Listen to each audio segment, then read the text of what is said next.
District police officer बिहाड़ी मोहम्मद ईसा खान और deputy commissioner बिहाड़ी सैयद आसिफ हुसैन शाह के आर्मी अफसरान के हमरा सैलाब से मुतासरा इलाकों के हंगामी दौरे पुलिस की पेट्रोलिंग को मौसर कर दिया गया है, जबकि बिहाड़ी पुलिस के जवान आवाम के जानो माल के तहफ़्फ़ुज़ के साथ साथ इमदादी सरगर्मियों में भी भरपूर हिस्सा ले रहे हैं। मोहम्मद ईसा खान जीपीओ बिहाड़ी से district news reporter doctor Wajid Hussain चन्नड़ की तफसील के मुताबिक डिस्ट्रिक्ट पुलिस ऑफिसर बिहाड़ी मोहम्मद ईसा खान और डिप्टी कमिश्नर बिहाड़ी सैयद आसिफ हुसैन शाह के आर्मी अफसरान के सैलाब से मुतासरा इलाकों के हंगामी दौरे, सैलाब की सूरत हाल और इमदादी कामों का जायजा लिया, रेस्क्यू ऑपरेशन और फ्लड रिलीफ कैंपों का मुआयना भी किया। डिप्टी कमिश्नर सैयद आसिफ हुसैन शाह ने बताया कि जिला बिहाड़ी की जानिब आबाद जिला बहावल नगर की मुतादिद बस्तियां ज़ेरे आब आ गईं, जिनके मकीनों को जिला बहावल नगर की इंतजामिया के लिए रेस्क्यू करना मुश्किल था। इसलिए जिला बहाड़ी की रेस्क्यू टीमें इन मुतासिर अफराद को रेस्क्यू करने में मसरूफ हैं। उन्होंने बताया कि पहाड़ी के देहात भी ज़ेरे आब आए हैं, जहाँ रिलीफ ऑपरेशन जारी है। ज़्यादातर मकीन अपने अजीज़ों रिश्तेदारों के यहाँ महफूज मकामात पर चले गए हैं। जिले में 13 फ्लड रिलीफ कैंप काम कर रहे हैं।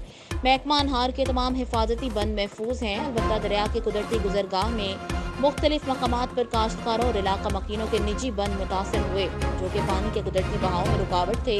और ये निजी बंद जिला बहावल नगर की तहसील चिश्तिया में कायम है। जिला बहाड़ी की इंतजामिया और रेस्क्यू टीमें जिला बहावल नगर के इन मकीनों को मदद फराहम कर रही हैं। जिला इंतजामिया आर्मी अफसरान ने साहूका और सिलदेरा फ्लड रिलीफ कैंप का भी मुआयना किया। इस मौका पर डिस्ट्रिक्ट पुलिस ऑफिसर बिहाड़ी मोहम्मद ईसा खान का कहना था कि दरियाई इलाकों में पुलिस गश्त बढ़ा दिया गया, जबकि बिहाड़ी पुलिस के जवान आवाम के जानो माल के तहफ़्फ़ुज़ के साथ साथ इमदादी सरगर्मियों में भी भरपूर हिस्सा ले रहे हैं।